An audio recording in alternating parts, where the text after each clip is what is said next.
Dr. Phil, a heroin-addicted son. I started going with him to get the drugs. I'll give you 20 more if you smile.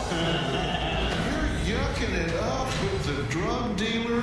Dad's given him over $3 million. He didn't buy the drugs. That's your worry? Am I going to be able to talk without you interrupting me? Oh, hell, come on. And what's this supposed to be, like an onslaught, like shaming me? You did a pretty good job of that yourself.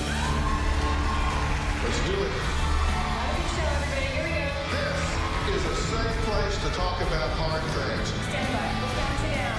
Today's going to be a changing day in your life. 5, 4. I will not give it up on you.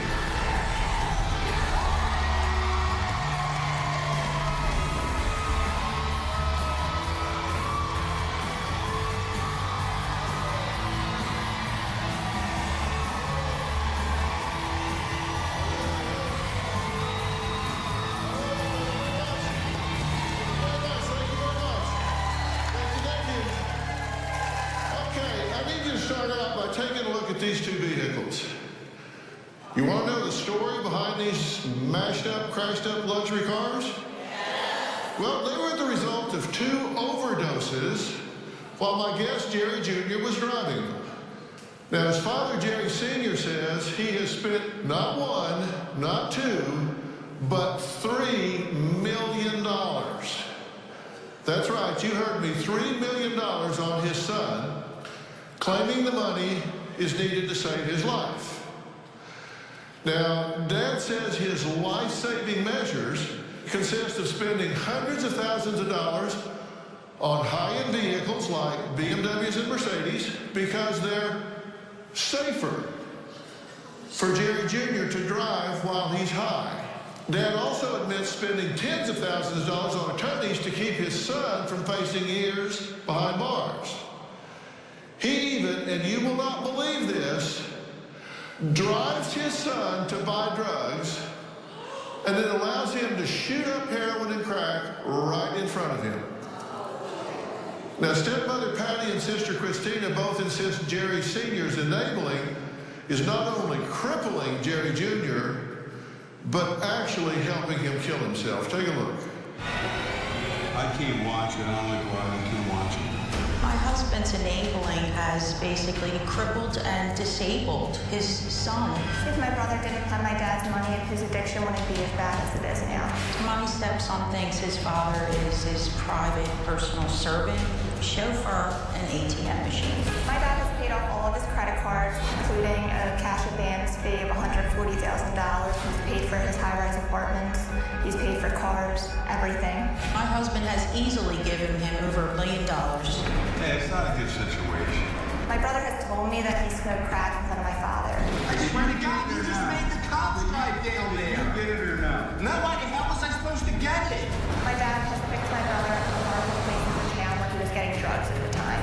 Just last month, my brother was arrested for charges on distribution. My dad hired one of the best attorneys and was able to get the case dismissed. You're doing more right away. As soon as my dad bails my brother out, he goes right back to doing the same thing by getting high. I don't even want to look at my stepson's face. It makes me so angry and sick. I told him that if he shows back up at my house, I will go and get a restraining order on him. My brother's life's starting to crumble. It can only take one bag of heroin to kill him, and my dad's just sitting back and letting it happen. Well, Jerry Sr. says that his family can point the finger all they want, but he says he is the only person keeping his son alive. Every penny I've given my son has been to keep him alive. I feel fine, but I'm just not high. Yeah, it's a shame. I'm not really ashamed of it because everybody knows. Through Jerry's addiction, I've probably given $3 million. About $1 million in credit cards, $500,000 on a home phone, $750,000 cash. I've been putting Jerry in rehab and detox for the last 15 years. 15, 20,000 a shot. They kicked him in. I fixed a few cars that got totaled. Mercedes GLK 300, GL450, Mercedes UML 450s. Because he paces out behind the wheel and he runs into things. One of the cars that Jerry smashed was the BMW X5. Yeah, this is the kind of that I'm like. About a month and a half ago, I started going with him to get the drugs. You know, if you get $5 a piece, 16 of them makes $80. I try to protect them because you get robbed, stabbed, or killed. I'm really all Jerry has at this point. If I hadn't done what I've done for my son, he probably wouldn't be here today. He'd probably be underground. There are a lot of parents at home that are in similar situations and wondering where you draw the line. You haven't drawn the line. You said you're the only one keeping him alive. It's 15 years of this. I mean, when they show me sitting there while he's doing the heroin, I don't watch it. What do you mean don't watch it? You mean you look away? I look away. He's sitting right there. Yeah, I don't watch But it. you're driving him to get the drugs. Yeah, I know the guy, the drug dealer. Yeah. Okay, take a look at this.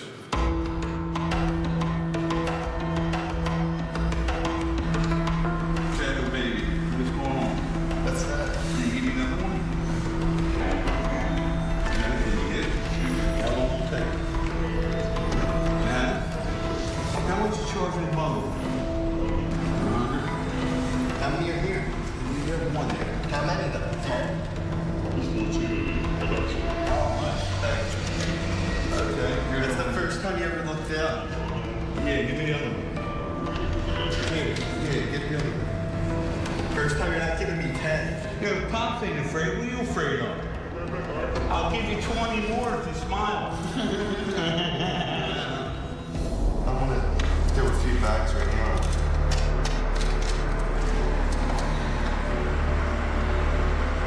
I can't watch it. I don't like why I can't watch it. Okay, you're yucking it up with the drug dealer buying him heroin, right? Mm-hmm. Yeah. I know the drug dealer. Well, I guess you do, yeah. We just have you on film making a drug buy. I've been buying pot from the guy for the last year and a half, 2 years. So that's why it seemed like it was a little friendly. And by the way, we were just documenting this. We're fly on the wall here. This is just what you do. Right. He's an enabler. You think? He's a problem. I told him he's sicker than his own son. I want no part of this. If your theory is that I'm going to endorse this in some way, that this is somehow okay, that you're keeping him alive by doing this, let me tell you straight up, I do not endorse this. I do not support this. Your theory is if you stop, he can wind up dead. If you keep going, you're going to kill him. This is your decision, not mine. I don't own this. This is insane behavior.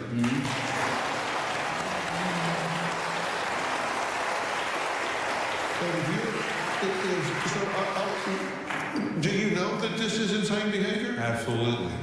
Let's just look at the relationship by the numbers, okay? $3 million spent, $300,000 a year for drugs, $1 million on cars. We'll break it down. $750,000 cash given, $500,000 for a house purchase, $250,000 for rent paid, $200,000 for private college tuition blown off, 12 attorneys that you've paid to keep him from being accountable, and 3 times you've sent him to St. Thomas to detox. Doesn't everybody do that? Oh, sure, everybody goes to St. Thomas to detox. So let's see what that got you. Well, here we go.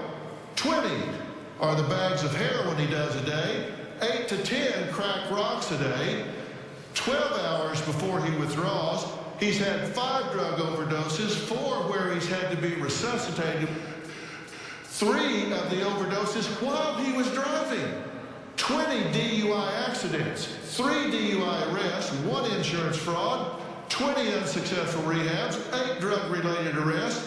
100 is the miles of hours that he was driving with his son in the car while he was high. 1 child that he has abandoned, 1 that he is allowed to witness domestic violence, 2 that he has endangered, his son and his niece, 1 lost child custody, and 4 times during his interview with us that he had to interrupt that phone interview to take another call because he was selling his phone to get drugs. Not good. 20 DUI accidents, and he's driving with your grandson at 100 miles an hour while What the hell gives you the right to enable him to do that? Nothing.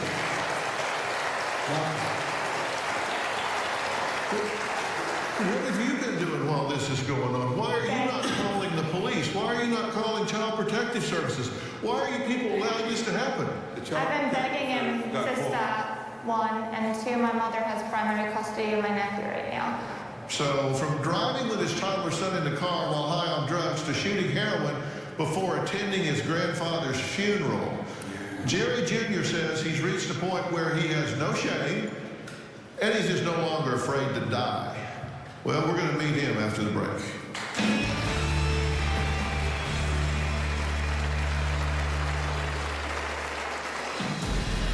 When my son was born, I was using the whole time. I've overdosed from heroin really more times than I can count. One time, I woke up with firefighters and EMTs standing outside of the car. And later, I don't know why we're even talking about that. Why do you let Dr. handle things there? What's this about, like shaming me? Is that what this is about? I think you do a pretty good job of that yourself. Yeah. I'm going to get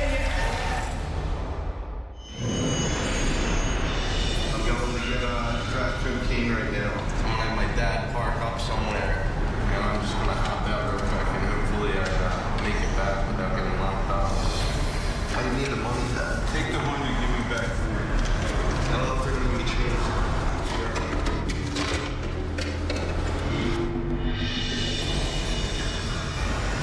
See the cops standing on bikes? That's straight force. Here they go. Oh, Pinocchio. He's coming out of the tunnel. He's coming going up the street. They all passed and he got lucky. Sure, what happened? You didn't see? Yeah, I seen 7 bumps go in. Because there's something seriously wrong with you. Thank God I don't ever have to come back here again, hopefully, because, you'll honestly get somebody killed. Oh, man, come on. They're screaming there's a BMW parked at the end of the block. I don't know what's wrong with you. Who was screaming that? People that are selling the drugs on the block, now I can't even get it here. I don't even know what you're doing. I swear to God, you just made the cops drive down Did there. you get it or not? Now why the hell was I supposed to get it? Are you kidding me? You're pulling up there in your BMW and he's chewing your ass out for taking him there in too nice a car that the drug dealers won't Isn't deal it with. ridiculous? That's how we feel, just how he looks. This is every day for us. We're speechless. We're done with it, Dr. Phil. I knew I was going to get ripped apart like a Christmas turkey because different things I was doing wasn't right, but I said, most of what you're seeing here is over the last month and a half. 15 years before that, I never did any of that. Well, Jerry Jr. has the nerve to scold his dad for driving a BMW to a drug deal. I have just written a new definition of it titled, he knows his deadly cocktail of drugs will kill him, but claims not even his little boy can pull his heartstrings enough to motivate him to stop. Take a look. If you would have told me that I would ever grow up and be an addict, I would have never believed you. The 2 drugs that I'm doing are crack cocaine and heroin. I shoot up intravenously at least around 20 bags of heroin a day. I could smoke up to an 8-ball of crack a day if I had it. If I have to get high out, I'll do it anywhere I have to. Sitting on a curb in the city, I've done heroin in front of my dad. I shot up in front of my dad today. If it weren't just me and my dad here, I would be going up to the bed because my stepmom would be here. No, you wouldn't be in the house if your stepmom was here. 5 months or so ago, my grandfather passed away, and I was high at my grandfather's funeral.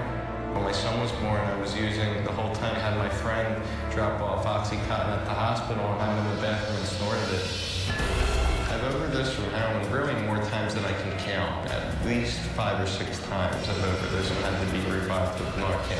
One time, I was driving my grandparents' Cadillac DeVille, and I drove it to purchase drugs, and after I bought the drugs, I used them while I was driving. I don't remember running into multiple cars and then into the side of the building where I finally stopped. But I woke up with the window of the car smashed.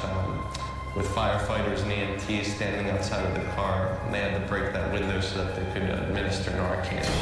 The most recent overdose, I woke up on the floor of my apartment in about a foot-wide puddle of blood, and I probably banged my head on the granite countertop and split my head open. I'm absolutely physically dependent on heroin. I feel like I could die. You're a heroin addict. Right. 20 bags a day? On average. 8 to 10 rocks of crack cocaine? Yeah, usually. At least? Yeah. Yeah. And your dad finances all this? Well, he has a lot of it, yeah. How long since you've used? This morning. In fact, you got kicked out of the hotel. Correct. Right. The hotel that I provided for you and put you up in, you took drugs in that hotel, you used them, and they kicked you out of the hotel. That's right. How did that come about?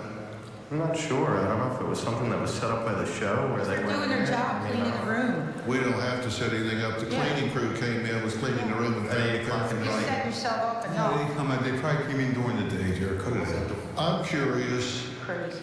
why you're here. Well, truthfully, my sister, reached out to you guys. Right. And I agreed to be a part of it. 48 times your sister reached out to this show. Right. Am I going to be able to talk without you interrupting me? Just or are you saying. going to chime in every time I say something? Relationship. You're going to start this now? No, well, you're starting it. Jared, don't be confrontational. Why are you here?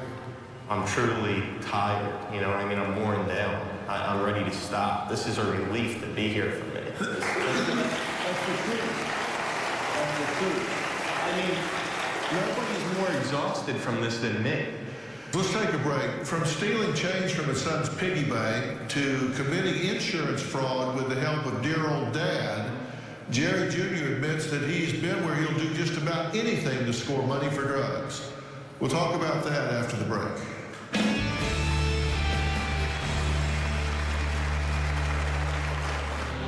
One of the things I'm most ashamed of is selling some of my son's toys for heroin.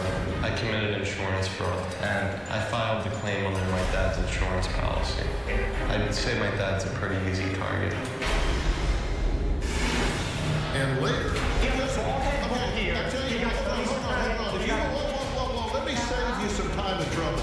If you want to come out here and get self-righteous, just take a walk, buddy. Okay. Just take a walk.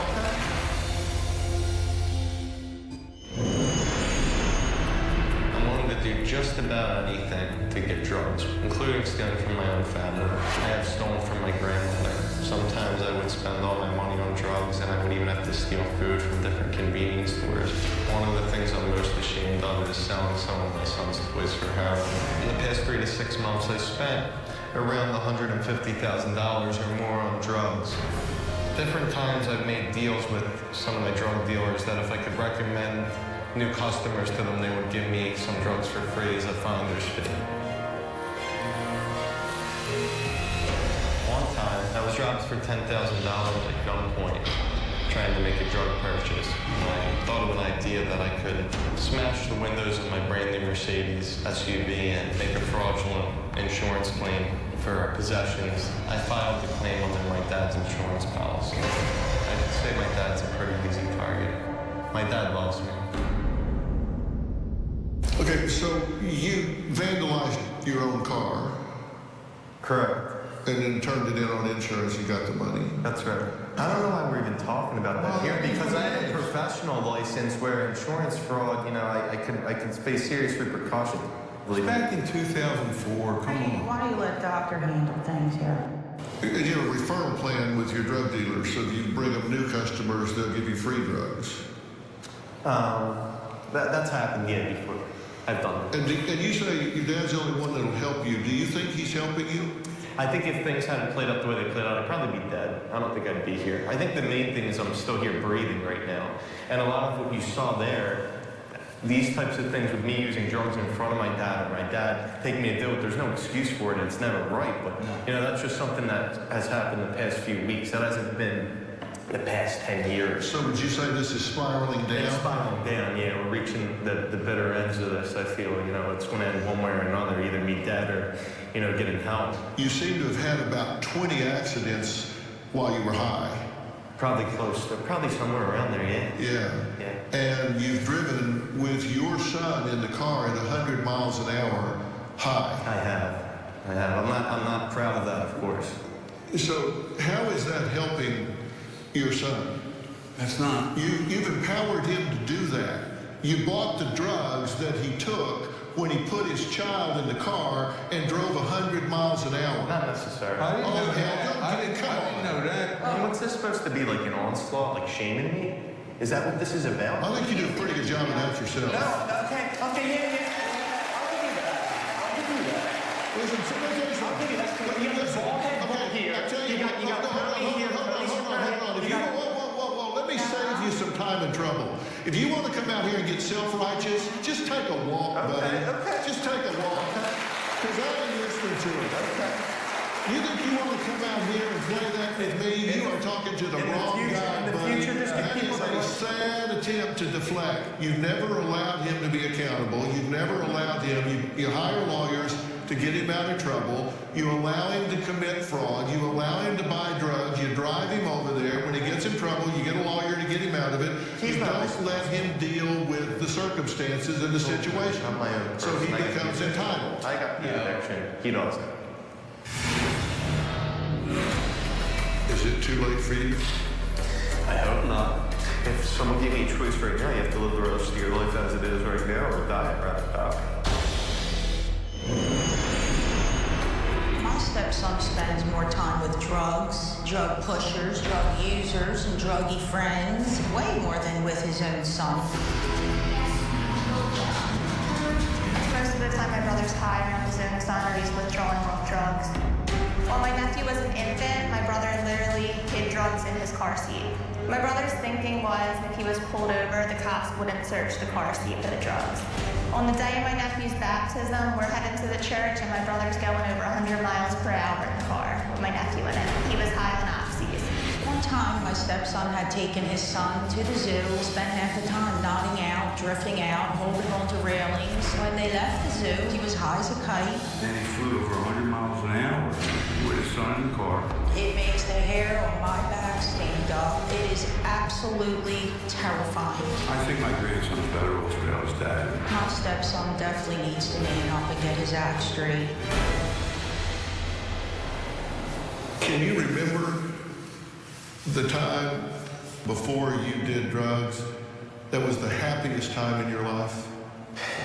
You know, like I look back at pictures when we were on Baltimore and in Harbor together.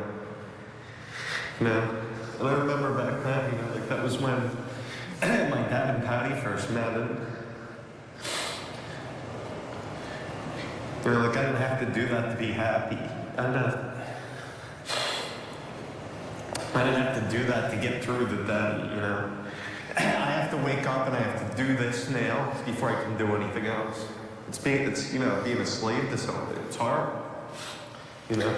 Do you remember this kid? I was chubby there, yeah. And I don't like my hair so much, but... Was that smile genuine? Yeah. What would it mean to you now to be clean and sober and have your son climb you like a jungle gym and put his arms around your neck and look him in the eye, proud enough to know I loved you enough to fight my way back? What would that mean to you? That's priceless, you know. More than anything, you know. That would be more valuable than anything in the world. Is it too late for you? I hope not. If someone gave me a choice right now, you have to live the rest of your life as it is right now or die. I'd rather die. I'm the incurable optimist. You need to understand something about that, because I figure you don't spend every day watching the Dr. Phil show, so I need to fill you in on a couple of things. Yeah, my mother tried to do this because she does watch your show. Yeah. Bless her heart. I have a theory, and that theory is that you never surrender to the disease. And when I get involved, I'm not like your dad. I will haunt you till the end of the earth. My mom used the same exact word. She used those same exact words yesterday on the phone, talking about what you would do. Yeah, that's why we love you, Dr. Phil.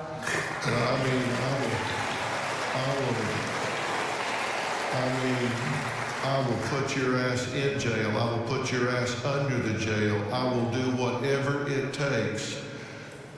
If you want my help, it's not the help. It's not what you define help. You look help up in the dictionary, it does not have your picture. Right.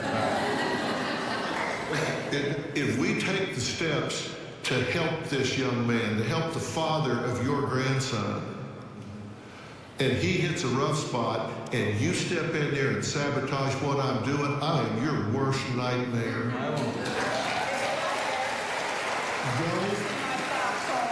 You need to understand, you can't do that.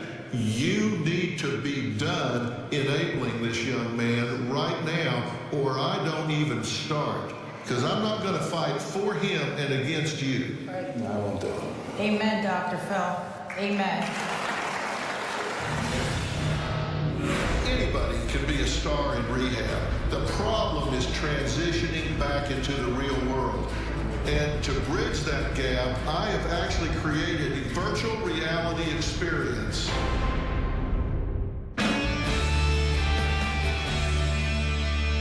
I brought someone here. This is Dr. Howard Samuels right here. He is a leading expert in alcohol and substance abuse treatment.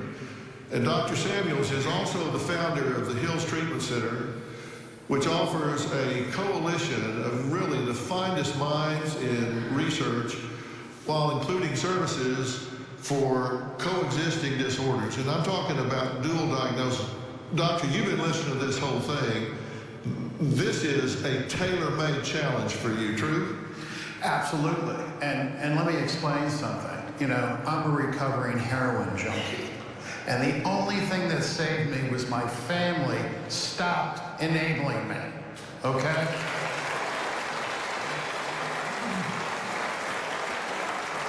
I gotta say, I understand Jerry Jr., because all the stuff you did, I did. Okay? I get it. Problem is you. I really feel if this is going to work, you can't have contact with your son for 30 days. That's right. Because, and I'll tell you, no contact whatsoever, okay? I mean, I'm 33 years clean and sober, and it's all about boundaries. And right now, the two of you are so enmeshed that you don't know what boundaries mean. Will I be able to one day return back to where I'm from? You do what you need to do, then that makes sense. If you go back there just white knuckling and all those triggers are around you, then that's a problem. Anybody can be a star in rehab. The problem is transitioning back into the real world. And I've made a commitment to that. In fact, these guys are one of the facilities in the country that use this. There's something that's very unique about them, and you're going to see me there, sort of. Because the most dangerous phase of treatment is transition from the structured rehab unit where everybody's in one mind and everybody's supported to the unsupervised world on discharge. And to bridge that gap, I have actually created a virtual reality tool, Dr. Phil's Path to Recovery, to help people in that transition and to help them go smoothly. When people get out of rehab, they face triggers, triggers for relapse, old friends, old hangouts, old habits. So we created our own triggers, and we want these to become triggers for coping instead of triggers for relapse. And the way you do that is you create something that's really distinctive that you can take with you, a distinctive voice, a distinctive experience, so you can get there and go, bang. This is exactly what Dr. Phil and I talked about. We knew I was going to be here. We knew I was going to face this temptation. We knew it was unavoidable, and I remember exactly, precisely what happened. This is a virtual reality experience, and everybody in rehab will put this on, and this is an example. This is me in a bar. So while you're in rehab, you will put this virtual reality on. You see it's 360 degrees. This is a tool that is folded into your protocol at this point. It becomes part of the science that they use. So we're going to push every tool at you we possibly can, and you've got to become part of the solution. Okay. All right, we got to do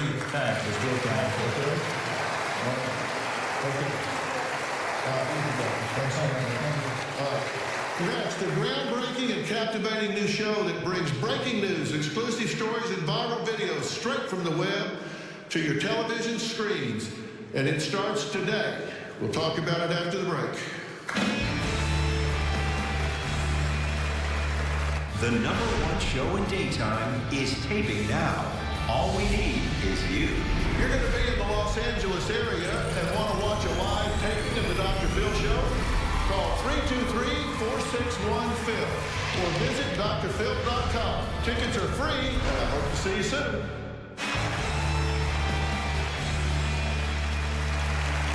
Well, when I want to read up-to-the-minute breaking news or catch up on fascinating stories that transcend all genres, I turn to thedailymail.com. It's the world's most read English language newspaper website in the world. And I'm proud to announce that my son Jay, my executive producer, and I are partnering with thedailymail.com to develop a dynamic and captivating TV experience that will bring dailymail.com's exclusive stories, world news, crime, lifestyle, fashion, and showbiz headlines to your TVs Monday through Friday. It's called Daily Mail TV, and it launches today. Take a look. It's the global online phenomenon that the world's biggest stars You know I love the Daily Mail.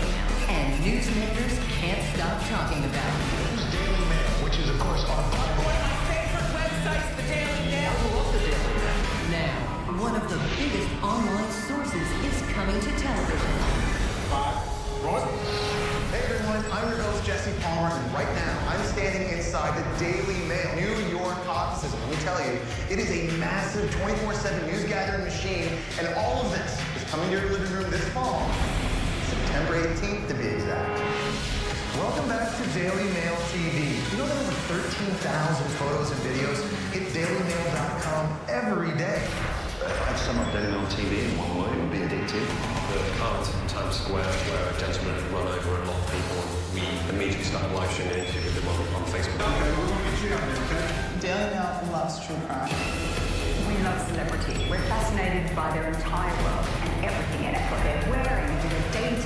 Breakup stories, fashion mishaps are also huge. The Daily Mail uploads approximately 800 videos a day, from the shocking to the wacky to the downright, well, weird.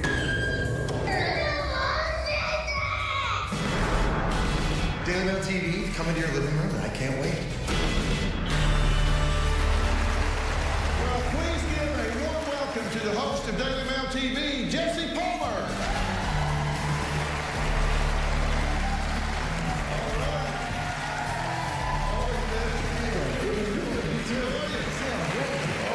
So this is exciting stuff. We've been talking about this, and now it's upon us, right?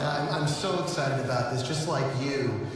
I'm a huge fan of Daily Mail. I do find it addictive. I find myself on the app all the time getting my updates and stories. And one of the things I love most about the Daily Mail is the scope and the range of the different stories we can tell. And you had mentioned it. So much breaking news. There's so many exclusives, whether it's showbiz or politics, crime, technology, science, sports, food. We can go anywhere and talk about anything on this show. And that's one thing I'm really, really thrilled about. And I want people to know that Daily Mail is, there are great news magazines out there for celebrity and all, like E.T., which is one of our sister shows that we love. But this is not just celebrity. This is all kinds of things. Let's talk about some of Daily Mail TV's exclusive stories that they've broken recently, like the interview with a 15-year-old girl who claimed to have had an online sexual relationship with Anthony Weiner. Take a look. According to the Daily Mail, which broke the latest story, The Weiner story was huge. Weiner was well aware the 15-year-old was underage.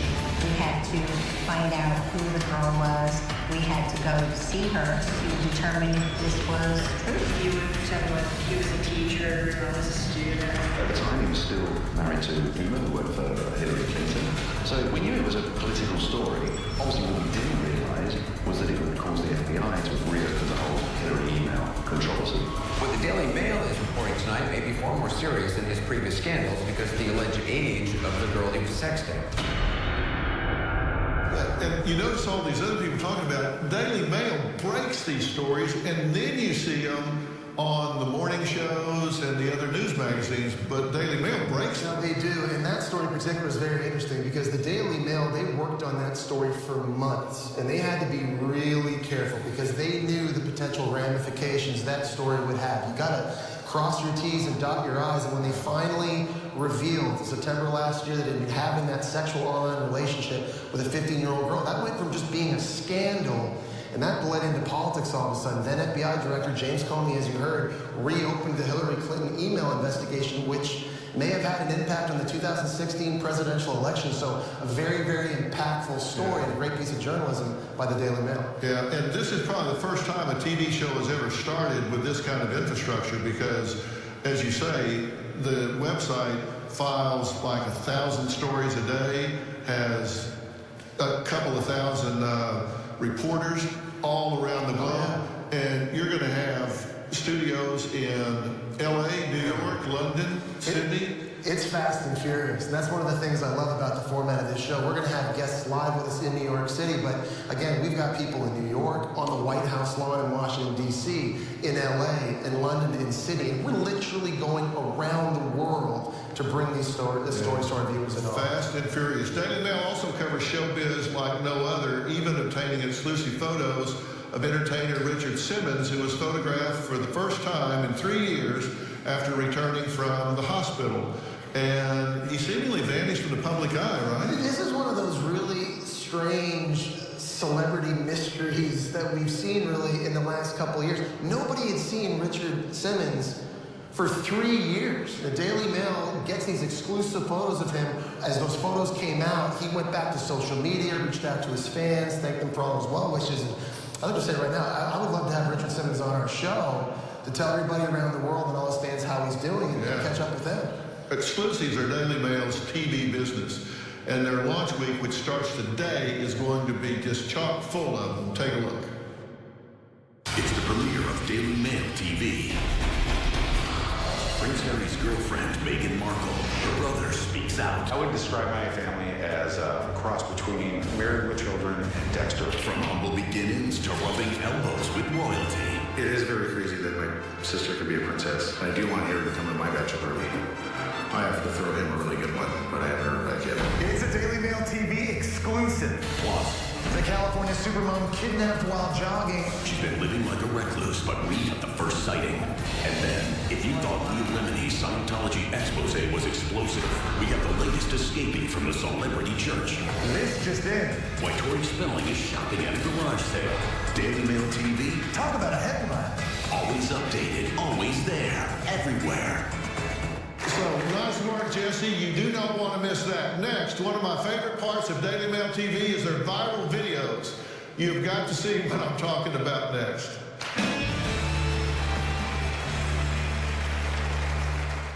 Want to know what's coming up on Dr. Phil? Visit our website and subscribe to our email newsletter. You'll get weekly updates, live strategies, and exclusive video that you won't find anywhere else. Plus, on drphil.com, you can see sneak previews of upcoming shows. Log on today.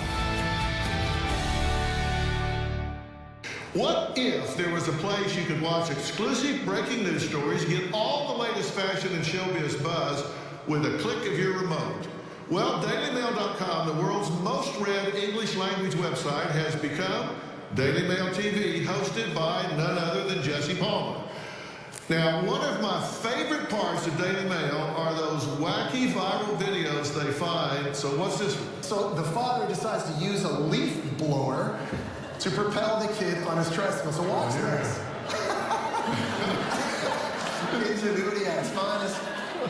Robin and I, remember when we had to get leaf blowers and make a hovercraft for Jordan? Yes. We had to build a hovercraft out of those things that he could ride around the house for a science project. So this is you do all kinds of things as parents. It's impressive. Man, I am so excited about this, and I'm so glad you're at the helm. This is going to be a special thanks to Dr. Howard Samuels and the Hills Treatment Center for offering resources to Jerry Jr. For more information on the facilities that use Dr. Phil's Path to Recovery, the VR system, you can go to drphil.com and find out which ones do. And of course, special thanks to Jesse Palmer for taking the time to stop by. Daily Mail TV launches today and airs Monday through Friday. Check your local listings. Thanks, we'll see you next time. Thanks a lot, man.